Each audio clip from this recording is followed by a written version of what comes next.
आपको सबको पता है कि भारत में और महाराष्ट्र में कोविड-19 ये कोरोना वायरस जो न्यू इन्फेक्शन है ये दाखिल हो चुका है। उसके मुताबिक हमने प्रशासन ने 20 से 25 ऑर्डर ऑलरेडी निकाल चुके हैं, जिसमें कई प्रकार के प्रतिबंध लगाए गए हैं। और उसी का जायज़ा लेने के लिए आज हम एसपी साहब और सब हमारी टीम हमने पूरा सिटी का चक्कर लगाया है कि किस तरह से ये जो ऑर्डर्स है इसकी ज़मीन पे अमलबजानी हो रही है, ये देखने के लिए मुझे पूरा विश्वास है कि हमारी जो प्रशासन है वो इसमें 24/7 लगा हुआ है। लेकिन मेरी लोगों से ये दरख्वास्त है कि कृपया, आज भी मैं देख रहा हूँ कि काफ़ी बड़ी संख्या में लोग बाहर निकल रहे हैं। जब हमने पूरे नॉन इसेंशियल सर्विस बंद कर दी है तो मुझे ये नहीं समझ में आता कि लोग क्यों बाहर निकले। तो मेरी यही विनंती है कि आप अपने लिए और समाज के लिए अपने घरों में रहिए।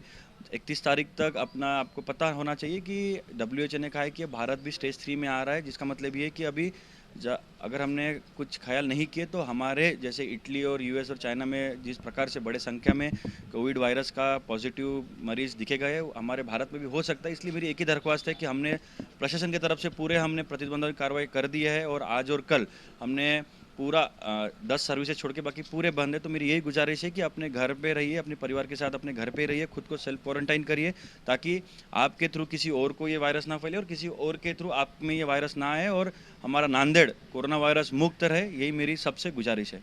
सर संक्षेप में बताइए, जनता कर्फ्यू के दौरान क्या चालू रहेगा और क्या बंद रहेगा? इसमें आपको मैं ये बताना चाहता हूँ कि कल परसों के मन की बात में माननीय पंतप्रधान ने जनता कर्फ्यू यानी जिसमें सुबह 7 से रात के 9 तक लोग अपने घर पे रहेंगे ये आह्वान किया है। हमने ऑलरेडी आपको पता होगा कि 10 दिन पहले से हमारे पूरे जो प्रतिबंधात्मक जो ऑर्डर है वो हमने ऑलरेडी इशू कर दिया है, इसलिए सब जो नॉन इसेंशियल सर्विस ऑलरेडी बंद है। तो जनता कर्फ्यू का यही मतलब है कि लोगों ने जो मैंने अभी बोला है कि लोगों ने अपने घर पे ही रहना चाहिए, अपने घर पे रहिए, ताकि इससे क्या होगा कि जब आप अपने घर पे रहोगे तो आप दूसरे लोगों से कांटेक्ट में नहीं आओगे और ये जो कोरोना वायरस है ये लोगों के ड्रॉपलेट्स यानी जो छींकने से और जो धूप में होता है उसी से फैलता है और आपका अगर कम्युनिकेशन एक दूसरे से कम होगा तो ये वायरस फैलने की गुंजाइश बहुत कम हो जाती है। इसलिए ये मेरा भी ये आह्वान है कि लोगों ने अगले 31 तक घर पे ही रहे, क्योंकि हमने जब ऑफिस ऐसी जो नॉन इसेंशियल ऑफिस है वहाँ पे भी 50% अल्टरनेट डे छुट्टियाँ दे रखी है, तो इसलिए जो घर से काम हो सकता है घर से काम करिए, अगर बहुत ही ज़रूरी है तभी घर से बाहर निकलिए। खान पान की चीज़ें, किराना दुकान आदि? ये शुरू रहेगी, क्योंकि वो स्थिति नहीं है कि हमने टोटल शटडाउन कर देना चाहिए, क्योंकि जो हमारे 20-25 ऑर्डर है अगर वो लोगों ने फॉलो किए और खुद बिना काम से अगर बाहर नहीं आते हैं तो हमको ये जो 10 इसेंशियल सर्विसेज बंद करने की कोई ज़रूरत नहीं है। इसलिए लोगों को एक चीज़ है कि पैनिक होने की ज़रूरत नहीं है, लेकिन सावध होना और घर पे रहना बहुत ही आवश्यक है।